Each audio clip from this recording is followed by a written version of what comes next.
शंखापुर में शांतम्मा नाम की एक औरत थी। वो बहुत गरीब थी। उसका बेटा सीनू है। सीनू माँ की हर बात मानता था। माँ का हर काम सीनू करता था। उस गांव में शांतम्मा उसके बेटे को बहुत पढ़ाती है। वो उसके बेटे के बारे में बहुत तारीफ करती थी। एक दिन उनके घर दूध बेचने वाली सावित्री आती है। शांतम्मा, जल्दी आके दूध ले ले, उधर मेरे को बहुत काम है। ओहो, बड़े जमींदार की तरह बात करने लगी। जाके गायों को चराना ही है ना, और क्या काम है? बहुत काम है शांतम्मा, ये लो दूध ले ले। सावित्री, कल मुझे पनीर चाहिए। मेरा बेटा आ रहा है, उसे पनीर बहुत पसंद है। बेटे से तू बहुत प्यार करती है ना, पनीर चाहिए? ठीक है, कल तू मेरी मदद करने आ सावित्री। मेरे बेटे के लिए बहुत पकवान बनाना है, तू जरूर आना। कल तू सुबह जल्दी आ जा और दोपहर को खाना खाने के बाद जा, ठीक है?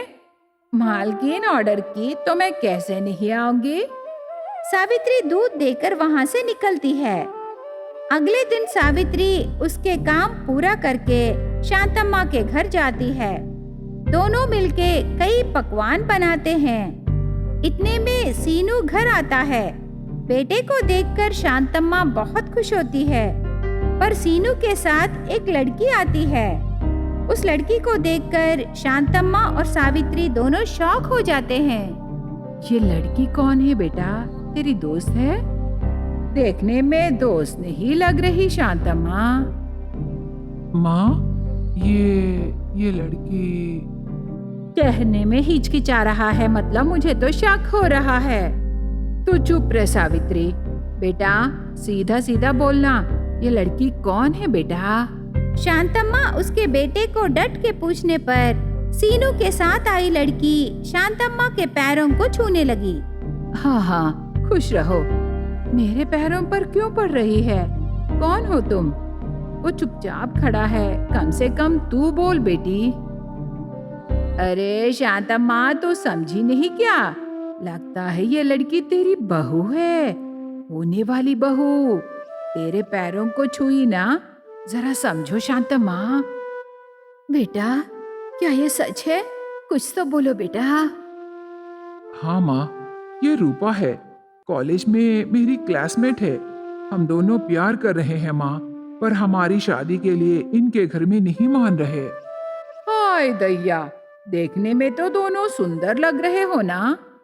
सुंदर रहने से काफी नहीं है, हम इनके जैसे अमीर नहीं है ना, इसीलिए वो हमारी शादी के लिए मना कर दिए।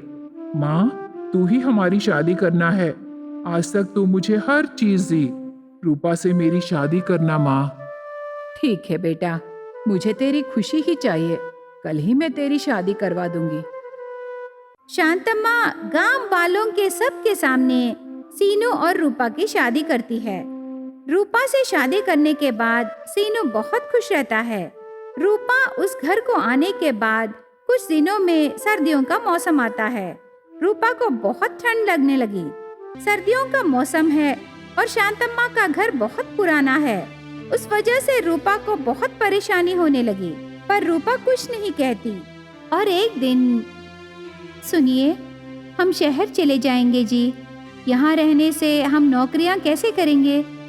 यहीं इस गांव में हम रहने से हमारी पढ़ाई का क्या मतलब है? इसीलिए हम शहर शिफ्ट होकर कोई जॉब ढूंढ लेंगे जी। तू ठीक कह रही है रूपा, पर अभी अभी हमारी शादी हुई ना, कुछ दिन माँ के साथ रहेंगे। इतने में मैं हम दोनों के लिए शहर में नौकरियां ढूंढूंगा। 3 महीने तक हम इधर ही रहेंगे रूपा। 3 महीने? मैं यहाँ नहीं रह सकती जी। इस ठंड को सहना मुझसे नहीं हो रहा। मेरे घर में मेरे पापा हीटर्स लगाए, उस वजह से मुझे ठंड का पता नहीं चलता था। मेरी माँ मेरे लिए सब कुछ बना के लाती थी, लेकिन यहाँ ऐसा नहीं है ना। मतलब क्या? मेरी माँ तेरा ख्याल नहीं रखती? तू अभी बच्ची नहीं है रूपा, ये तेरा ससुराल है। यहाँ तुझे काम करना है, वो तेरी जिम्मेदारी है। मेरी बात तो सुनिए जी, मुझे समझने की कोशिश कीजिए। बस कर, यहाँ तेरा रूल नहीं चलेगा रूपा, समझी? सीनू ऐसे कह के वहाँ से चला जाता है। सीनू जाने के बाद रूपा आंसू बहाने लगी। ये बात शांतम्मा तक जाती है। बहू, बच्ची की तरह क्यों रो रही है? सीनू की बातों का बुरा मानकर उदास होने लगी। तुझे यहाँ क्या परेशानी है बहू? कई परेशानियाँ हैं। अगर मुझे पहले से ही ये सब पता चलता तो मैं यहाँ कभी नहीं आती। यहाँ बहुत ठंड पड़ रही है। मैं इस घर में नहीं रह सकती।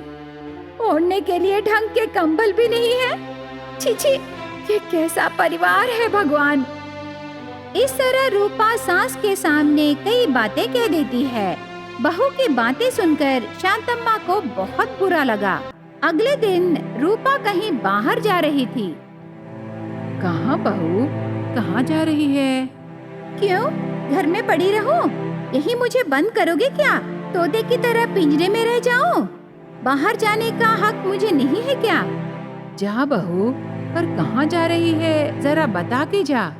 मुझे शहर में काम है, मैं जा रही हूँ। शाम को लौटूंगी। वो आने से उन्हें बता दीजिए।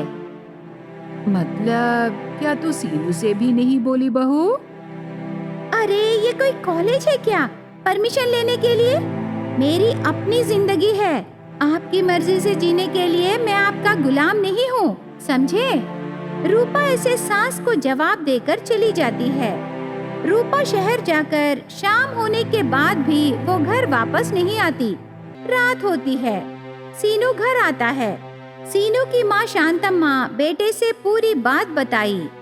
सीनू को बहुत गुस्सा आया। इतने में रूपा कई सामान लेकर घर आती है। रूपा को देखकर सीनू को बहुत गुस्सा आता है। रूपा घर आते ही सीनू उसके गाल पर जोर से मारता है। मुझे मारे? मैं जानती हूँ जी, आपकी माँ मेरे ऊपर भला बुरा कह दी होगी। सीनू बेटा, ये क्या किए रे? रूपा बहू, चुप हो जा, वो गुस्से में है। तू ही समझ बहू, पहले अंदर आ। नहीं आऊंगी। इतना कुछ होने के बाद मैं इसके साथ कैसे रहूंगी? मैं अपने घर जा रही हूँ। इस बेकार घर में नहीं रहूंगी। हे भगवान, नहीं नहीं बहू, ऐसे मत कर। मेरी बात तो सुनो बहू। बिल्कुल नहीं सुनूंगी। तुम माँ बेटे मुझे गुलाम समझ रहे हो? यहाँ मैं 1 मिनट भी नहीं रहूंगी। मैं जा रही हूँ। रूपा गुस्से से कहकर वहाँ से चली जाती है।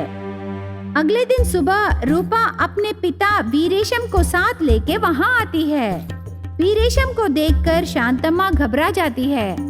देखिए साहब, मेरा बेटा गुस्से में था। रात भर वो सोया नहीं साहब, खाना भी नहीं खाया। रूपा बहू, उसे परेशान मत कर, तू वापस आ जा। मुझे वापस घर आने को कह रहे हो? मैं तो बस शहर को गई और वो मुझे गुस्से से मारे।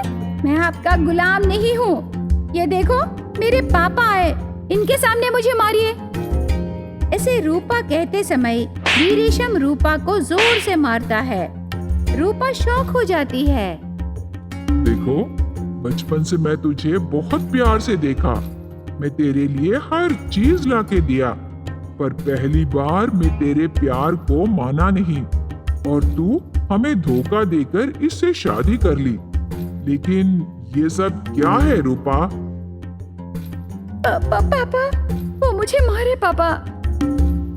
मैं भी मारा ना, तो मेरे घर भी तू मत आ। ये क्या पापा, ये कैसी बातें कर रहे हो? बेटी, मैं इनसे झगड़ा करने नहीं आया, तुझे यहाँ छोड़ने आया हूँ। यही तेरा घर है।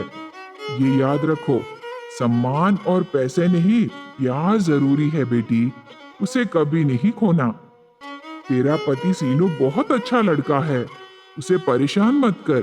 सास का सम्मान कर, यही प्यार का असली सम्मान है। ऐसे वीरेशम कहने पर रूपा आंसू बहाती है। उसे उसकी गलती का एहसास होकर वो बहुत रोने लगती है। तब सीनू रूपा को पास लेकर उसे समझाता है। रूपा सास के पैरों पर पड़ के माफी मांगती है। बहू, रोना ठीक नहीं है। इस गांव में सब मेरा सम्मान करते हैं। तुझे भी इतना नाम कमाना है बहू। आंसू पोंछ लो। बहू, तेरा पति तेरे लिए अच्छे अच्छे कंबल लाया। अब ठंड से तो डरने की बात नहीं है बहू। अब तो हंसो ना। शांतम्मा, इस शुभ अवसर पर पनीर लाऊं क्या? सावित्री ऐसे पूछने पर सब लोग हंसते हैं। तब से रूपा उस परिवार वालों के साथ खुशी से रह के नई जिंदगी शुरू करती है। रामापुर में सुशीला नाम की औरत रहती थी। उसके 2 बेटे हैं, राजू और विनय। सुशीला उसके 2 बेटों का बहुत ख्याल रखती थी। दोनों बेटों की शादियां 2 सुशील लड़कियों से करती है। राजू की शादी शिवानी से और विनय की शादी सीता से करती है। दोनों बहुएं उनके सास का बहुत ख्याल रखते थे। उनका घर बहुत पुराना घर है, उससे वो बहुत परेशान थे। माँ, शहर में मुझे और भाई को अच्छी नौकरी मिली, तनख्वाह भी बहुत मिलेगा माँ, पर वहाँ की हालत हमें नहीं मालूम ना, इसीलिए वहाँ की स्थिति जानने के लिए थोड़े दिनों के लिए हम दोनों भाइयों को उधर रहना पड़ेगा माँ। हाँ माँ, अच्छी नौकरी और अच्छी तनख्वाह है। अच्छी बात बोले बेटे, पर अभी मैं तुम दोनों के लिए नहीं, मेरी बहुओं के लिए सोच रही हूँ। दोनों चले जाने से वो अकेले हो जाएंगे बेटे। मैं तो बस उसी के बारे में सोच रही हूँ।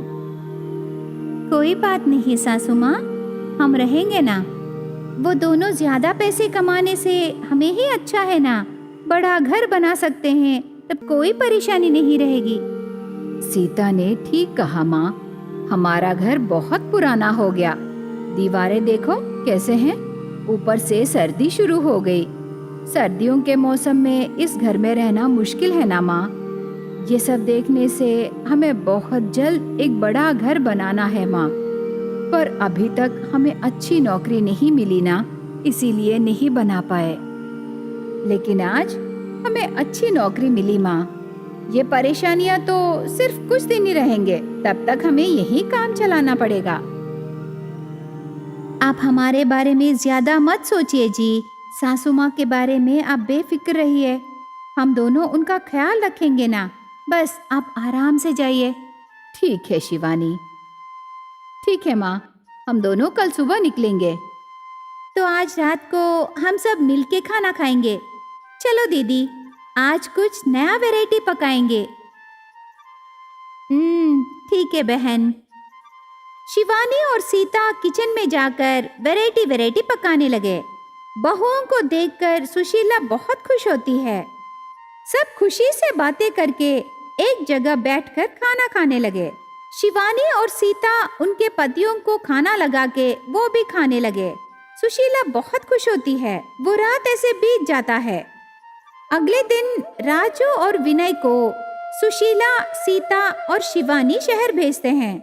बहुओं के आंखों में दुख भरी दर्द देखती है सुशीला।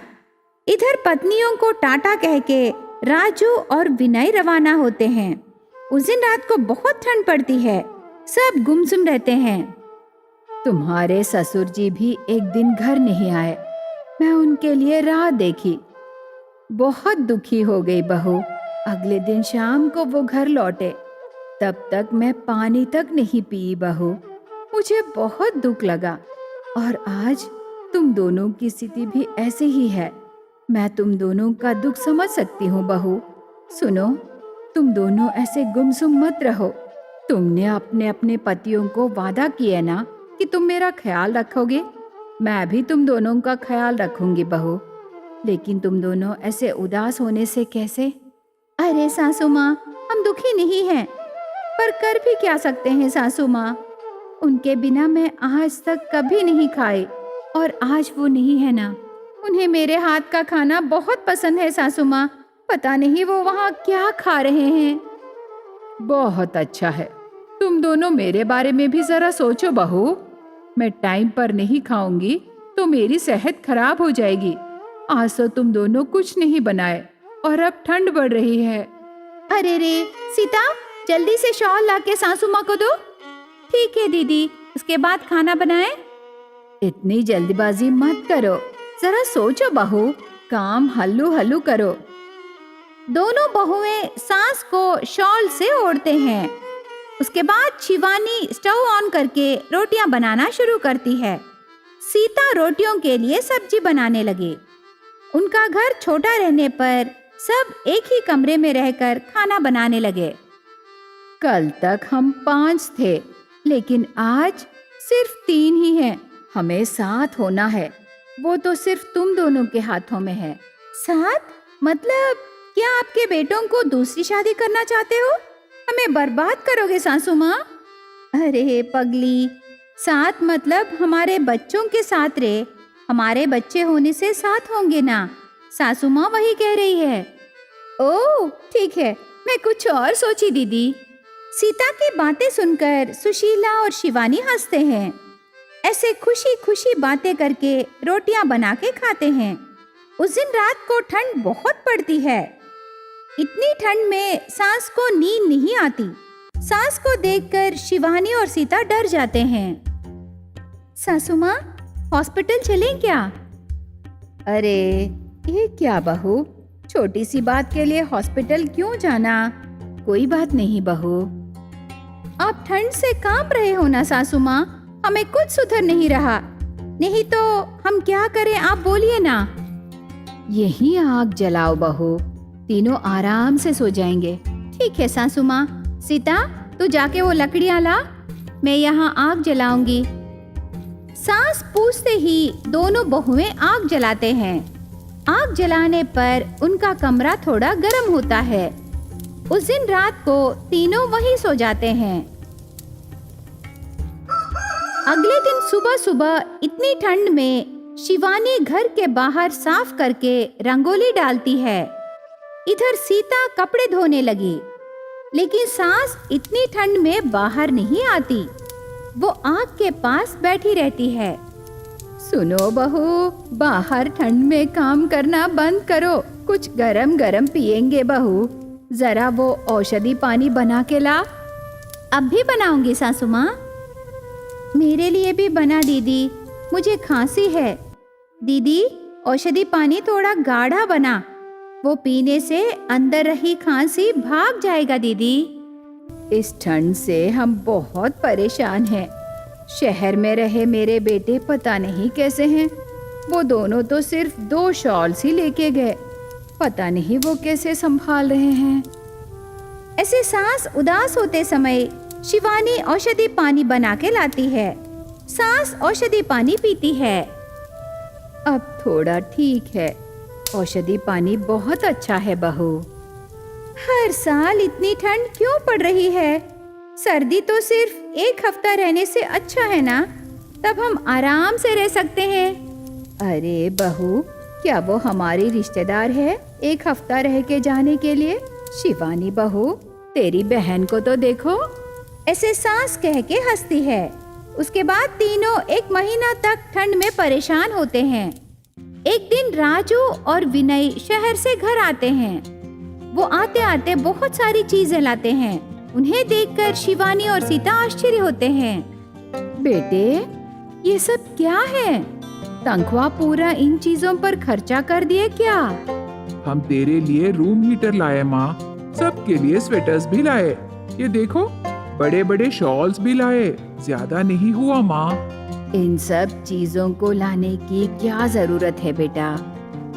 मैं और भाई जब शहर गए तब हम इस ठंड से बहुत परेशान हो गए, लेकिन एक व्यक्ति ने हमें एक कमरा दिया। उस कमरे में ये रूम हीटर है, उससे हम आराम से सो गए। लेकिन माँ, हमें डर लगा कि तुम तीनों यहाँ कैसे हो, परेशान हो गए, इसीलिए ये सब लाए माँ। अब तुम्हें कोई परेशानी नहीं होगी। कपड़े धोने के लिए वॉशिंग मशीन भी लाए माँ। अब सुबह सुबह उठ के इस ठंड में कपड़े धोने की जरूरत नहीं है। कपड़े इसमें डालने से काम हो जाएगा। ओह सच? तो क्या उसमें बैठने से हम भी साफ हो जाएंगे? अरे पागल, उसमें कपड़े ही डालना है, हमें नहीं रे। विनय सीता की बातें सुनकर सास शिवानी और राजू बहुत हंसते हैं। राजू और विनय लाए चीजों से ठंड के मौसम में सास और बहुओं की परेशानियां दूर हो जाते हैं। उसके बाद रूम हीटर रख के सुशीला आराम से रहने लगी। बहुएं स्वेटर्स पहनने पर उन्हें ठंड से राहत मिलती है। 2 दिनों बाद राजू और विनय नौकरी करने फिर से शहर जाते हैं। उसके बाद दोनों बहुएं सास का बहुत ख्याल रखते हैं। उससे उनका परिवार बिना किसी परेशानी के खुशहाल जिंदगी बिताने लगी।